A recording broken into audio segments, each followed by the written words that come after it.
सभापति जी, आदरणीय स्पीकर महोदय, मंच पर विराजमान सभी वरिष्ठ महानुभाव और 140 करोड़ देशवासियों के प्रतिनिधि, सभी माननीय सांसदगण, आपको और देशवासियों को गणेश चतुर्थी की अनेक अनेक शुभकामनाएं।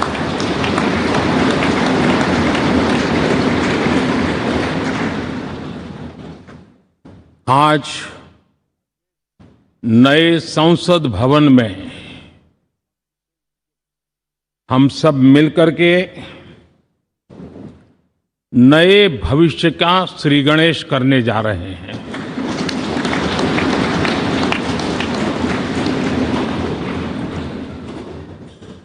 आज हम यहां विकसित भारत का संकल्प दोहराना,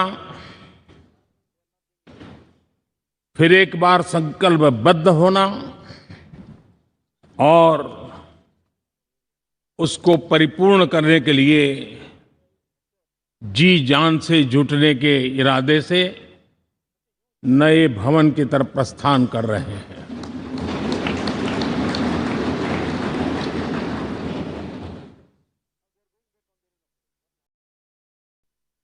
सम्माननीय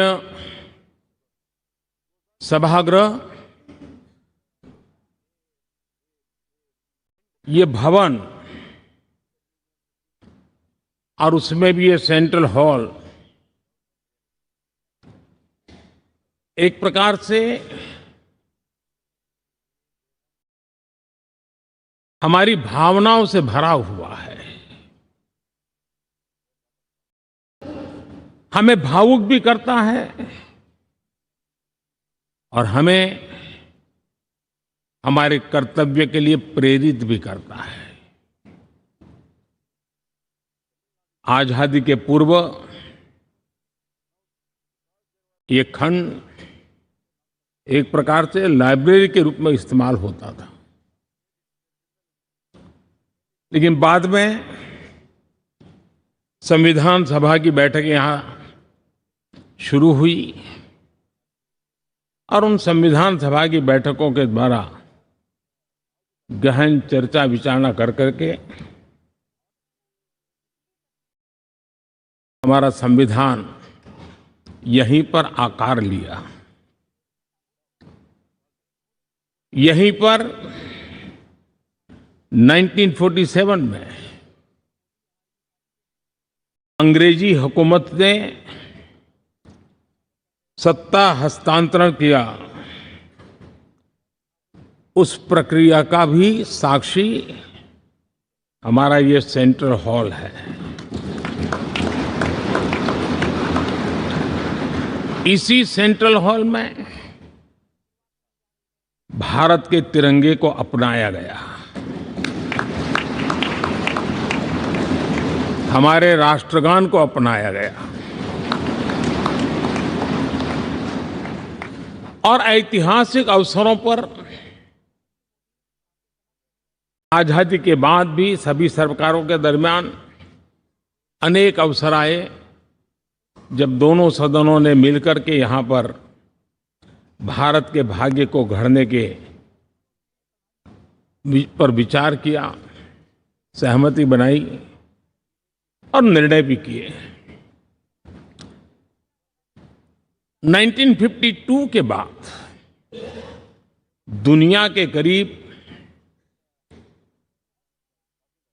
41 राष्ट्राध्यक्षों ने इस सेंट्रल हॉल में हमारे सभी माननीय सांसदों को संबोधित किया है।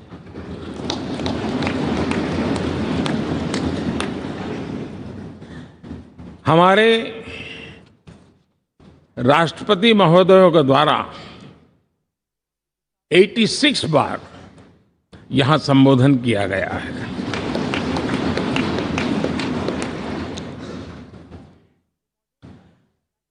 बीते 7 दशकों में जो भी साथी इन जिम्मेवारियों से गुजरे हैं, जिम्मेवारियों को संभाली है, अनेक कानूनों, अनेक संशोधन और अनेक सुधारों का हिस्सा रहे हैं। अभी तक लोकसभा और राज्यसभा ने मिलकर करीब करीब 4000 से अधिक कानून पास किए हैं।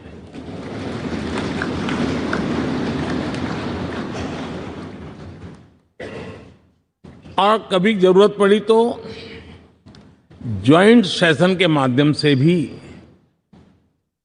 कानून पारित करने की दिशा में रणनीति बनानी पड़ी और उसके तहत भी दहेज रोकथाम कानून हो, बैंकिंग सर्विस कमीशन बिल हो, आतंक से लड़ने के लिए कानून हो, ये संयुक्त सत्र में पास किए गए हैं, इसी गृह में पास किए गए हैं।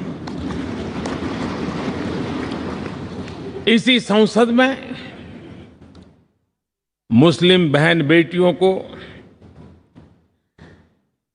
न्याय की जो प्रतीक्षा थी, शाहबानो केस के कारण कुछ गाड़ी उल्टी पार्टी पर चढ़ गई थी। इसी सदन ने हमारी उस गलतियों को ठीक किया और 3 तलाक विरुद्ध कानून हम सब ने मिलकर के पारित किया। संसद ने बीते वर्षों में ट्रांसजेंडर को न्याय देने वाले कानूनों का भी निर्माण किया।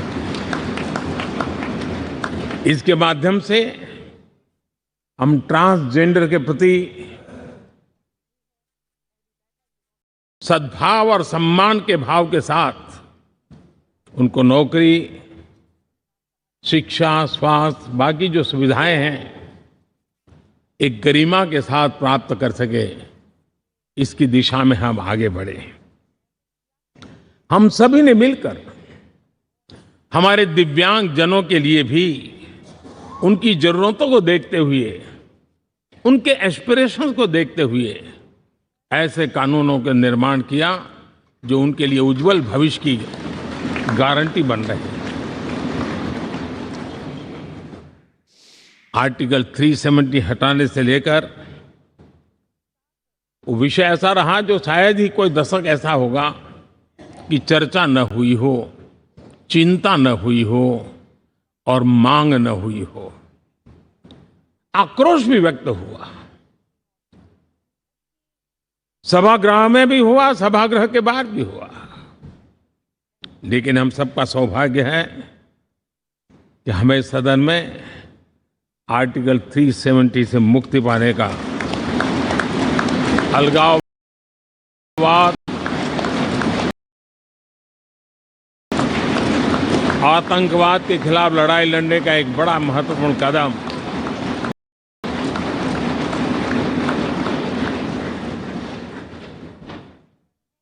और इस महत्वपूर्ण काम में माननीय सांसदों की, संसद की बहुत बड़ी भूमिका है। जम्मू कश्मीर में इसी सदन में निर्मित हुआ संविधान हमारे पूर्वजों ने दिया हुआ वो महामूल्य दस्तावेज जम्मू कश्मीर में लागू करते हैं तो इस मिट्टी को प्रणाम करने का मन करता है। आज जम्मू और कश्मीर शांति और विकास के रास्ते पर चलने के लिए प्रतिबद्ध हुआ है और नए उमंग, नए उत्साह, नए संकल्प के साथ जम्मू कश्मीर के लोग आगे बढ़ने का कोई मौका अब छोड़ना नहीं चाहते हैं। ये दिखाता है कि संसद के सदस्यों ने मिलकर के संसद के भवन में कितने महत्वपूर्ण काम किए हैं। माननीय सांसदगण, लाल किले से मैंने कहा था यही समय है, सही समय है।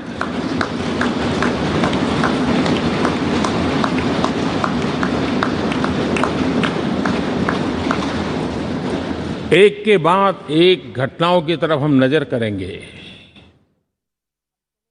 हर घटना इस बात का गवाह दे रही है कि आज भारत एक नई चेतना के साथ पुनर्जागृत हो चुका है।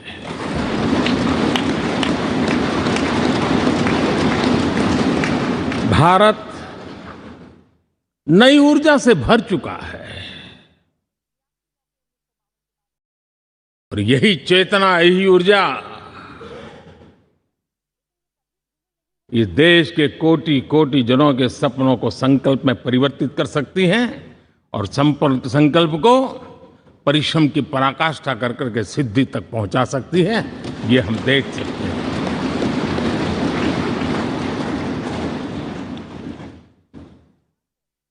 और मेरा विश्वास है, देश जिस दिशा में चल पड़ा है, इच्छित परिणाम अवश्य प्राप्त होंगे।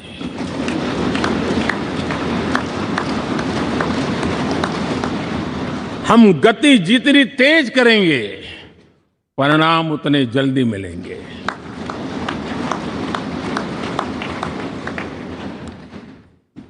आज भारत 5वीं अर्थव्यवस्था पर पहुंचा है, लेकिन पहले 3 में पहुंचने के संकल्प के साथ बढ़ रहा है।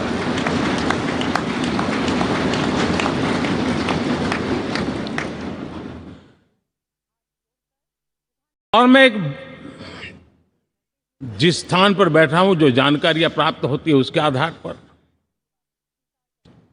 विश्व के गणमान्य लोगों से बातचीत करता हूं, उसके आधार पर मैं बड़े विश्वास से कह रहा हूं,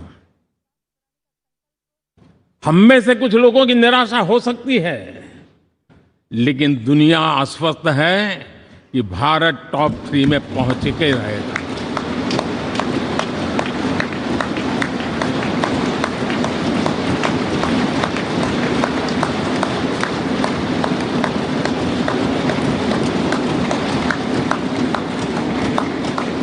भारत का बैंकिंग सेक्टर आज अपनी मजबूती के कारण से फिर एक बार दुनिया में सकारात्मक चर्चा का केंद्र बना हुआ है।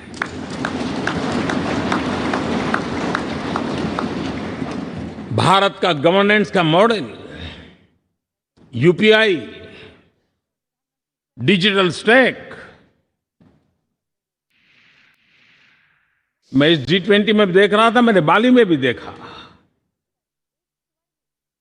टेक्नोलॉजी की दुनिया को लेकर के भारत का नौजवान जिस प्रकार से आगे बढ़ रहा है, पूरे विश्व के लिए कौतुक भी है, आकर्षण भी है और स्वीकृति भी है।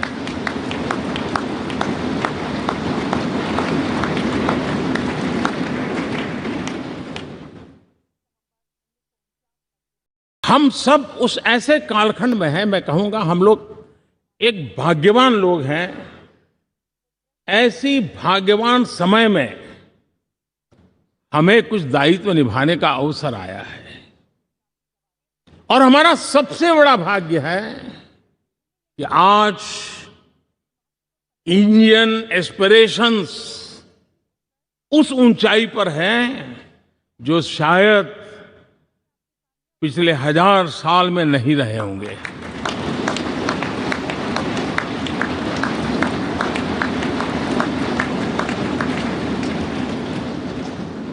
गुलामी के जंजीरों ने उसके एस्पिरेशंस को दबोच के रखा था।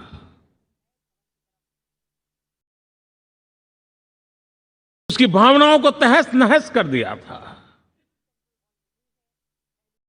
आजाद भारत में अपने सपने संजो रहा था, चुनौतियों से जूझ रहा था, लेकिन मिलकर के आज जहां पहुंचे हैं, अब वहां वो रुकना नहीं चाहता है। वो एस्पिरेशनल सोसाइटी के साथ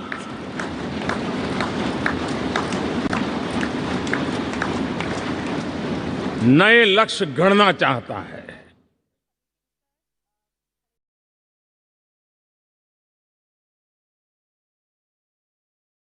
जब एस्पिरेशन सोसाइटी सपने संजोते ही हो, संकल्प लेकर के निकल पड़ी हो, तब पुराने कानूनों से मुक्ति पाकर नए कानूनों का निर्माण करके उज्जवल भविष्य के लिए एक मार्ग प्रशस्त करने का दायित्व हम सभी सांसदों का सविशेष होता है। संसद में बनने वाला हर कानून, संसद में होने वाली हर चर्चा, संसद से जाने वाला हर संकेत इंडियन एस्पिरेशन को बढ़ावा देने के लिए ही होना चाहिए। ये हम सबकी भावना भी है, कर्तव्य भी है और एक एक देशवासी की हमसे अपेक्षा भी है।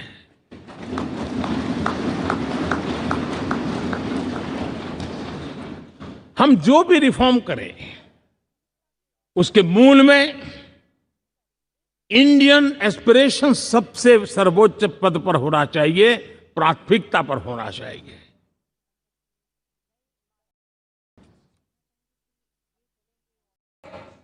लेकिन मैं बहुत सोच समझ करके कहना चाहता हूं, क्या कभी छोटे कैनवास पर कोई बड़ा चित्र बना सकता है क्या?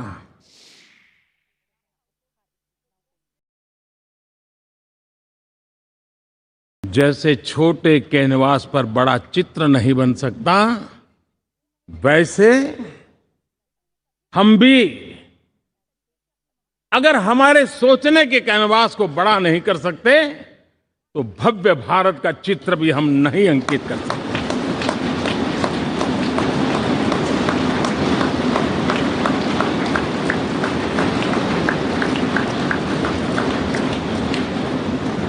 पचहत्तर साल का हमारे पास अनुभव है। हमारे पूर्वजों ने जो कुछ भी रास्ते बनाए उससे हमने सीखा है। हमारे पास एक बहुत बड़ी विरासत है।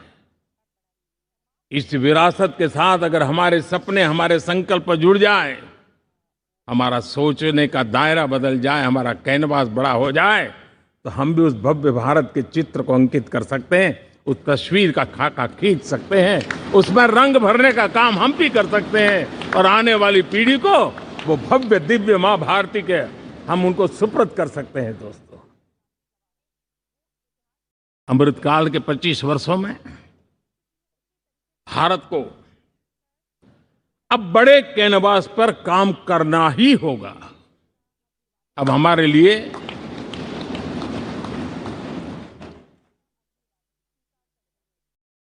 छोटी छोटी चीजों में उलझना वो वक्त चला गया है।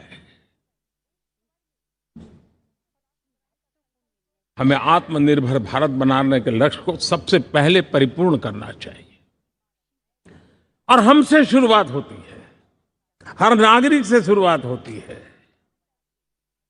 और आज दुनिया में भी एक समय ऐसा था कि लोग मुझे कहते थे, हमारे बड़े बड़े बुद्धिजीवी और अर्थशास्त्री लिखते थे कि मोदी आत्मनिर्भर की बात करता है तो मल्टीलेटरलिज्म के सामने चुनौती तो बन नहीं जाएगा, ग्लोबल इकोनॉमी के जमाने में ठीक तो नहीं होगा।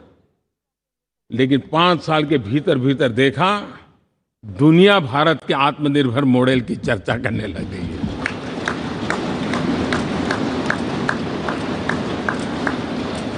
और कौन हिंदुस्तानी नहीं चाहेगा कि डिफेंस सेक्टर में आत्मनिर्भर हो, एनर्जी सेक्टर में हम आत्मनिर्भर हो, एडिबल ऑयल, क्या इस देश को आत्मनिर्भर नहीं होना चाहिए? कृषि प्रधान देश हम कहते हैं, खाने का तेल क्या अब देश बाहर से लाएगा? बहुत समय की मांग है कि हमें आत्मनिर्भर भारत को संकल्प को पूरा करना, ये हम सबका दायित्व है। उसमें दल आड़े नहीं आते हैं, सिर्फ दिल चाहिए, देश के लिए चाहिए।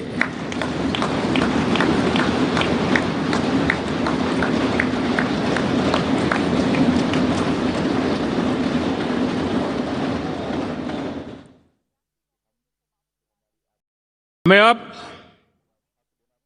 मैन्युफैक्चरिंग सेक्टर में दुनिया में सर्वश्रेष्ठ बनने की दिशा में ही कदम रखने होंगे। और मैंने इकबाल लाल किले से कहा था, जीरो डिफेक्ट जीरो इफेक्ट। हमारे प्रोडक्ट में कोई डिफेक्ट ना हो, हमारी प्रक्रिया में पर्यावरण पर कोई इफेक्ट ना हो, ऐसा जीरो डिफेक्ट जीरो इफेक्ट वाला हमें दुनिया के सामने मैन्युफैक्चरिंग क्षेत्र में जाना हो। हमारे डिजाइनर, हमारे यहां निर्माण हो रही डिजाइन्स, हमारे सॉफ्टवेयर, हमारे एग्रीकल्चर प्रोडक्ट्स, हमारे हस्तशिल्प, हर क्षेत्र में अब हमें वैश्विक मापदंडों को पार करने के इरादे से ही चलना चाहिए। तब जाकर के विश्व के अंदर हम अपना झंडा फहरा सकते हैं। मेरे गांव में मेरा सबसे अच्छा माल हो, इतनी बात नहीं चलेगी। मेरे राज्य में मेरा सबसे अच्छा प्रोडक्ट नहीं चलेगा। मेरे देश में मेरा सबसे अच्छा प्रोडक्ट नहीं चलेगा। दुनिया में मेरा प्रोडक्ट सबसे अच्छा होगा, ये भाव हमें पैदा होगा।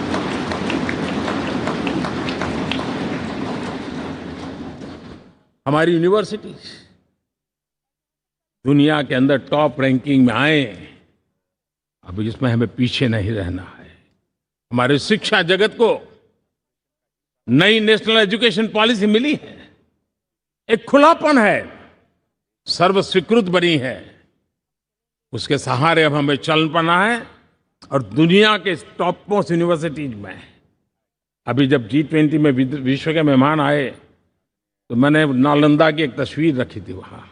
और जब मैं दुनिया को कहता था 1500 साल पहले मेरे देश में दुनिया की उत्तम से उत्तम यूनिवर्सिटी हुआ करती थी, तो उन सुनते ही रह जाते थे। लेकिन हमें उसे प्रेरणा लेनी है, पर प्राप्त तो अभी करके रहना है। ये हमारा संकल्प होना चाहिए। आज हमारे देश का नौजवान खेल जगत के अंदर दुनिया में हमारी पहचान बना रहा है। टियर 2, टियर 3 सिटी से, गांव, गरीब परिवारों से, गांव से देश के नौजवान, देश की बेटे बेटियां आज खेलकूद के जगत जीवन में हमारा नाम रोशन कर रही है। लेकिन देश चाहता है और देश का संकल्प होना चाहिए कि अब खेलकूद के हर पोडियम पे हमारा तिरंगा भी लहराता होगा।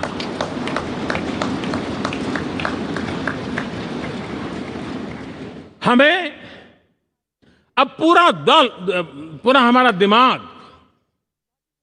क्वालिटी पर फोकस करना ही होगा, ताकि हम विश्व की आशा अपेक्षाओं के अनुकूल और भारत के सामान्य मानव के जीवन में भी क्वालिटी ऑफ लाइफ के प्रति जो एस्पिरेशन बढ़ा है, उसको हम एड्रेस कर पाए। और जैसे मैंने कहा कि हम भाग्यवान हैं कि हम उस समय काम कर रहे हैं जब समाज अपने आप एक एस्पिरेशनल सोसाइटी है। हमारा और भी एक भाग्य है कि हम उस समय हैं जब हिंदुस्तान युवा देश है। हम दुनिया में सबसे ज्यादा जन आबादी वाला तो देश बने ही हैं, लेकिन सबसे बड़ी आबादी, उसमें भी सबसे युवा, ये पहली बार हुआ है।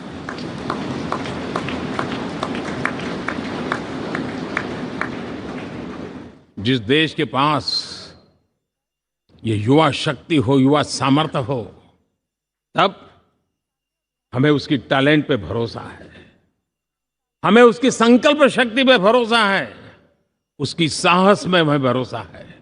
और इसलिए हम चाहते हैं कि दुनिया में भारत का युवा अग्रिम पंक्ति में नजर आना चाहिए, वो स्थिति पैदा होनी चाहिए।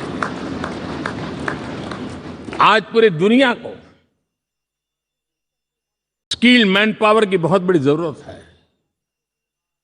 और भारत विश्व की इस आवश्यकता की पूर्ति के लिए अपने आप को सज्ज कर सकता है और उन आवश्यकताओं को पूरी कर करके दुनिया में अपनी एक जगह भी बना सकता है। और इसलिए विश्व में उनकी आवश्यकता के लिए किस प्रकार के मैन पावर की जरूरत है, किस प्रकार के उनको ह्यूमन रिसोर्स की जरूरत है, उस स्किल मैपिंग का काम भी चल रहा है। और उस स्किल मैपिंग के अनुसार भारत के अंदर स्किल डेवलपमेंट की तरफ हम बल दे रहे हैं। और जितना ज्यादा हम स्किल डेवलपमेंट पर बल देंगे, भारत के नौजवानों का सामर्थ्य विश्व में अपना डंका बजाने में कोई कमी नहीं रखेगा। और हिंदुस्तानी जहां गया है उसने अच्छाई की छाप छोड़ी है, कुछ कर गुजरने की छाप छोड़ी है। ये सामर्थ्य हमारे अंदर पहले से पड़ा हुआ है। और हमारे पहले जो लोग गए हैं उन्होंने इससे छवि भी बना के रखी हुई है। आपने देखा होगा पिछले दिनों करीब 150 नर्सिंग कॉलेज एक साथ खोलने का निर्णय किया। पूरे दुनिया में बहुत बड़ी रिक्वायरमेंट है नर्सिंग की। हमारी बहन, हमारी बेटियां, हमारे बेटे उस क्षेत्र में दुनिया में पहुंच सकते हैं, आसानी से पहुंच सकते हैं। पूरे विश्व की जरूरत है। और ये तो मानवता का काम है जिसमें हम पीछे नहीं रहेंगे।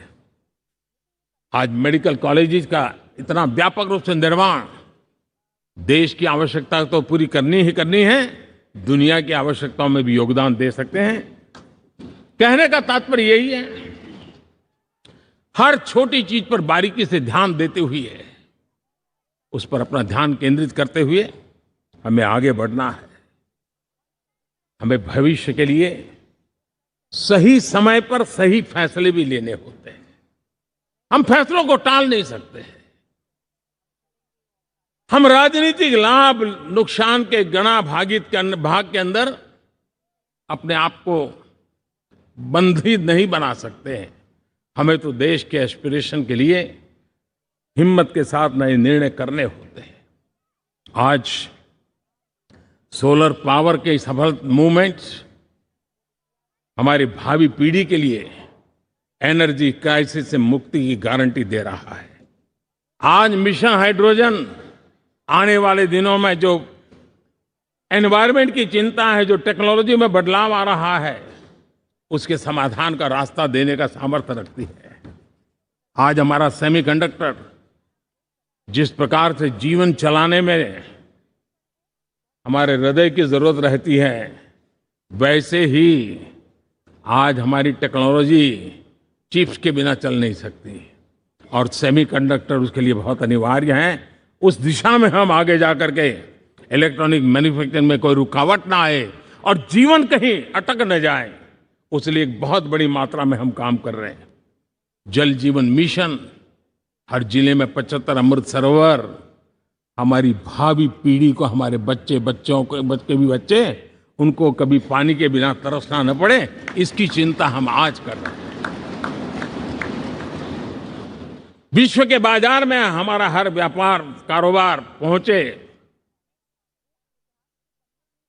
कॉम्पिटिटिव ताकत के साथ खड़ा रहे, लॉजिस्टिक सिस्टम को और अधिक कम खर्च वाला बनाना, एफिशिएंट बनाना, उस दिशा में हम बहुत नीतियां लेकर के चल रहे हैं। आज समय की मांग है कि भारत का एक ऐसा भारत का हम निर्माण करें। नॉलेज, इनोवेशन, ये समय की मांग है और दुनिया में हमें अग्रिम पंक्ति में जाने का ये रास्ता भी है।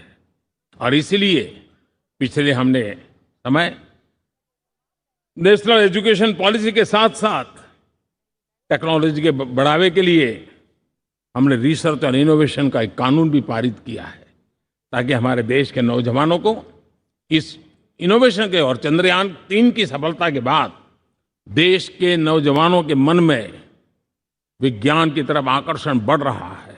हमें मौका गंवाना नहीं है। हमारी युवा पीढ़ी को हमने रिसर्च और इनोवेशन के लिए पूरे अवसर देने हैं और इस इकोसिस्टम को बनाने के लिए हमने एक उज्जवल भविष्य के निर्माण की नींव रखी है। आदरणीय बंधुगण, सामाजिक न्याय ये हमारी पहली शर्त है। बिना सामाजिक न्याय, बिना संतुलन, बिना समभाव, बिना समत्व हम इच्छित परिणामों को घर के भीतर प्राप्त नहीं कर सकते। लेकिन सामाजिक न्याय की चर्चा बहुत सीमित बन के रह गई। हमें उसको व्यापक रूप में देखना होगा। हम किसी गरीब को कोई सुविधा दें, किसी समाज में दबे कुचले व्यक्ति को कोई सुविधा दें, वो तो सामाजिक न्याय की एक प्रक्रिया है। लेकिन उसके घर तक पक्की सड़क बन जाए ना, वो भी सामाजिक न्याय के लिए उसको मजबूती देती है। उसके घर के नजदीक में बच्चों के लिए अगर स्कूल खुल जाए तो वो भी उसको सामाजिक न्याय की मजबूती देती है। उसको बिना खर्च अगर आरोग्य में समय की जरूरत पड़े वो मिले, तब जाकर के सामाजिक न्याय की मजबूती मिलती है। और इसलिए जिस प्रकार से समाज व्यवस्था में सामाजिक न्याय जरूरत है, वैसा ही राष्ट्र व्यवस्था में सामाजिक न्याय की आवश्यकता है। अब देश का कोई हिस्सा पीछे रह जाए, अविकसित रह जाए, ये भी सामाजिक न्याय के खिलाफ है। दुर्भाग्य से देश का पूर्वी इलाका, भारत का पूर्वी भाग जो समृद्धि से भरा हुआ है, लेकिन वहां के नौजवानों को रोजगार के लिए दूसरे इलाके में जाना पड़ रहा है। ये स्थिति हमें बदलनी है। हमारे देश के उस पूर्वी भाव को, इलाका को समृद्ध बना करके सामाजिक न्याय की मजबूती भी हमने देनी है। असंतुलित विकास, शरीर कितना भी स्वस्थ क्यों न हो, लेकिन एक उंगली को भी अगर लकवा मार गया है तो शरीर स्वस्थ नहीं माना जाता है। भारत कितना ही समृद्ध हो, लेकिन कोई अंग उसका दुर्बल रह जाए तो भारत समृद्धि में पीछे है, मानना पड़ेगा। और इसलिए हम सर्वांगीण विकास के पक्ष में, सामाजिक न्याय की उस ऊंचाई को प्राप्त करने के पक्ष में, दिशा में हमें आगे बढ़ना है। चाहे पूर्वी भारत हो, चाहे नॉर्थ ईस्ट हो, हमें उन चीजों को प्राप्त करना। और उसी लिए जो रणनीति कितनी सफल हुई है, 100 एस्पिरेशनल डिस्ट्रिक्ट पर विशेष काम किया, नौजवान अफसरों को लगाया गया, एक स्ट्रेटेजी बनाई गई। आज दुनिया उस मॉडल की चर्चा कर रही है। और आज 100 डिस्ट्रिक्ट, देश के कोने कोने में जो पीछे माने जाते थे, उसको बोझ मान लिया गया था। आज स्थिति ये बनी है कि वो 100 डिस्ट्रिक्ट अपने अपने राज्य में लीड कर रहे हैं, राज्य की एवरेज से भी ऊपर जा रहे हैं। और इस सफलता को देख करके, सामाजिक न्याय की इस भावना को मजबूत करते हुए 100 डिस्ट्रिक्ट में से आगे बढ़ करके अब जमीनी स्तर पर ले जाने के लिए 500 ब्लॉक तक उनको एस्पिरेशनल डिस्ट्रिक्ट ब्लॉक के नाते आइडेंटिफाई करके उसको मजबूती करने देने का काम चल रहा है। और मुझे विश्वास है ये एस्पिरेशनल ब्लॉक्स है, वो एक विकास का नया मॉडल बनने वाले हैं। वो एक प्रकार से देश के विकास के एक नए ऊर्जा केंद्र बनने की संभावना रखते हैं। और उस दिशा में भी हम आगे बढ़ रहे हैं। माननीय सांसदगण,